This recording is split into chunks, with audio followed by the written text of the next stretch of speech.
அவையில் இருவருக்கும் அனைவருக்கும் வணக்கம். என் பேர் திலீபன். டிஎன் மாஸ் முனிசிபாலிட்டி அட்மினிஸ்ட்ரேஷன் வாட்டர் சப்ளை போர்டில் ஏஇஆர் செலக்ட் ஆயிருக்கேன்.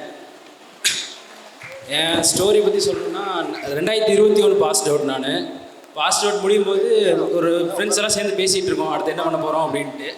ஒரு 4 ஃப்ரெண்ட்ஸ் எல்லாம் சேர்ந்து கவர்மெண்ட் ஜாப்னு டிசைட் பண்ணக்கப்புறம் எல்லோரும் பேசிகிட்டு இருக்கும்போது அப்போதைக்கு எதுவுமே தெரியாது, எப்படி ஆரம்பிக்கணும் எதுவும் தெரியாது.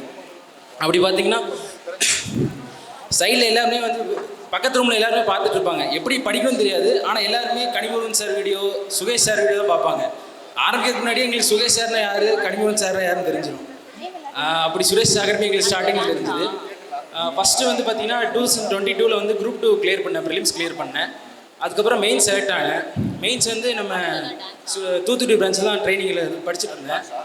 அது முடித்த உடனே பார்த்தீங்கன்னா மெயின்ஸில் வந்து சர்டிஃபிகேட் வெரிஃபிகேஷன் லெவலுக்கு போனேன். அது கவுன்சிலிங்கில் எனக்கு கடைசி நாள் கிடைக்கல. கவுன்சிலிங்கில் வந்து நாளைக்கு எனக்கு போஸ்டிங்னா இன்றைக்கி போயிட்டுருக்கேன், சென்னைக்கு போயிட்டுருக்கேன். நீ நைட்டு வெப்சைட்டில் அப்லோட் பண்ணும்போது எனக்கு அது போஸ்டிங் முடிஞ்சிருச்சு. சரி என்னடா பண்ணுறது, முடிஞ்சிருச்சு. அப்போ வந்து கனிமோகன் சார் வந்து டெஸ்ட்டு ரிவ்யூக்கு வருவாங்க. அப்போ ஒரு சொன்னாங்க, ஒரு கிட்டத்தட்ட ஒரு 18வது டெஸ்ட்டுக்கு அநேகமாக ஃபிசிக்ஸ் டெஸ்ட் நினைக்கிறேன். அப்போ சார் வந்து நைட்டு வந்திருந்தாங்க. எல்லாம் உங்களுக்கு தெரியுமான்னு தெரியல, தாமிரபரணி ஹால் இருக்கும் தூத்துக்குடியில், அது பக்கத்தில் அவங்களுக்கு ஒரு சேம்பர் இருக்கும். அங்கே வந்துருக்கும்போது ஒரு சொன்னாங்க சார், அதாவது தம்பி நீ இந்த மாதிரி ஒவ்வொரு கொஸ்டின் டிஃப்ரென்ஸ் சொன்னார். அது இந்த கடைசி நேரத்தில் தெரிஞ்சுது, ஓ இப்படிலாம் அப்ரோச் பண்ண போல அப்படின்ட்டு. அதனால என்னால் அது டக்குன்னு கிளியர் பண்ண முடியல. ஏன்னா அதுக்கப்புறம் ஒரு 3 டெஸ்ட் சீரிஸாக இருந்துச்சு. அப்புறம் ஸ்ட்ரெயிட்டாக எக்ஸாம் வந்துருச்சு. ஓகே சரி பார்த்துக்கலாம் அப்படின்ட்டு இருந்தோம். அதுக்கப்புறம் என்னென்னா எல்லாருக்கும் தெரியும், அந்த 2023 பீரியட் பார்த்தீங்கன்னா கொஞ்சம் எக்ஸாமே பார்த்தீங்கன்னா கொஞ்சம் ட்ரையாக இருந்துச்சு. அதாவது ட்ரைனா எக்ஸாம் அவ்வளோ இல்லைங்கும் போது என்னாச்சு, full and full technical exam தான் இருக்குது.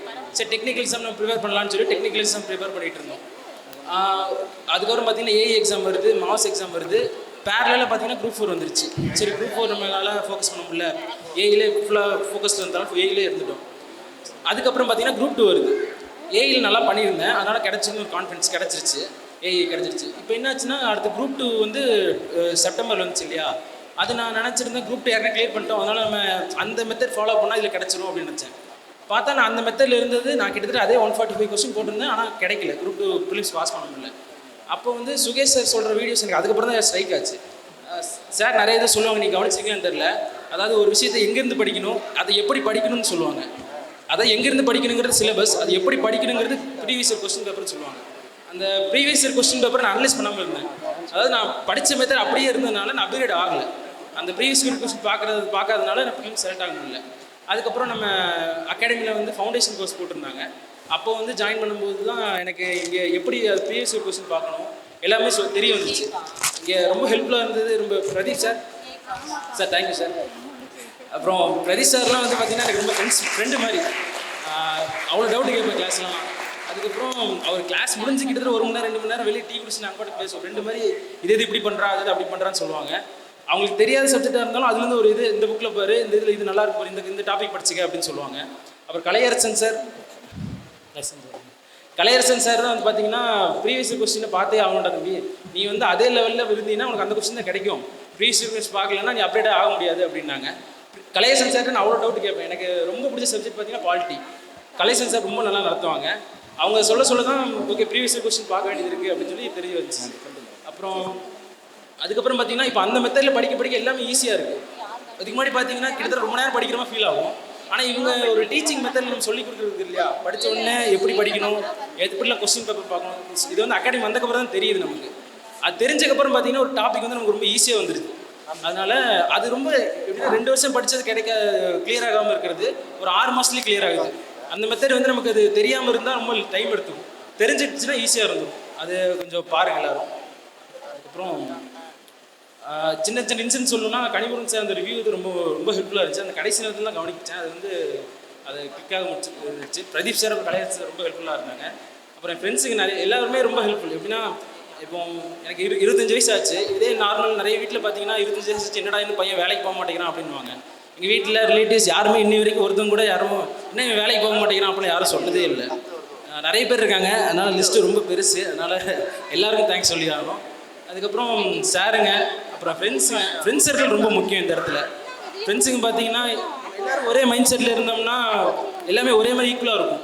இப்போ படிக்கும்போது பார்த்தீங்கன்னா அவன் ஒரு டாபிக் படிப்போம், நம்ம ஒரு டாபிக் படிப்போம், உட்காந்து பேசும்போது ஈஸியாக தெரிஞ்சிடும். அந்த மாதிரி ஃப்ரெண்ட்ஸ் நல்லா வளர்த்திக்கிங்க. என் கூடயே 2 பேர் இருக்காங்க, மனோ ஹேராம. அவங்களும் எல்லாருமே ஹெல்ப் பண்ணாங்க.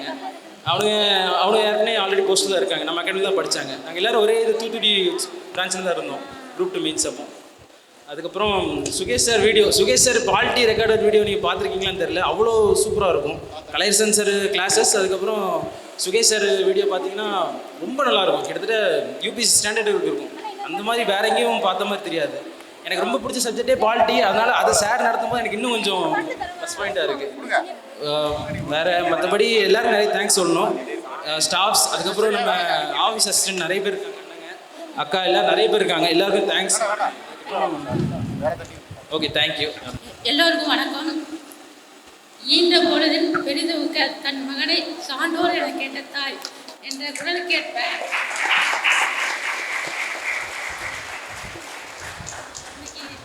இந்த ஸ்டேஜில் என்னை நிறுத்தியிருக்கிறான் என் பையன். ரொம்ப பெருமையாக இருக்குது. அப்புறம் இந்த இப்போ வெற்றி பெற்று இருக்கக்கூடிய அனைத்து அரசு துறை பதவி போகக்கூடிய அத்துணை மாணவர்களுக்கும் என்னுடைய வாழ்த்துக்களை தெரிவித்துக் கொள்கிறேன். நன்றி, வணக்கம். சுரேஷ் IAS அகாடமி, வெற்றியின் முகவரி.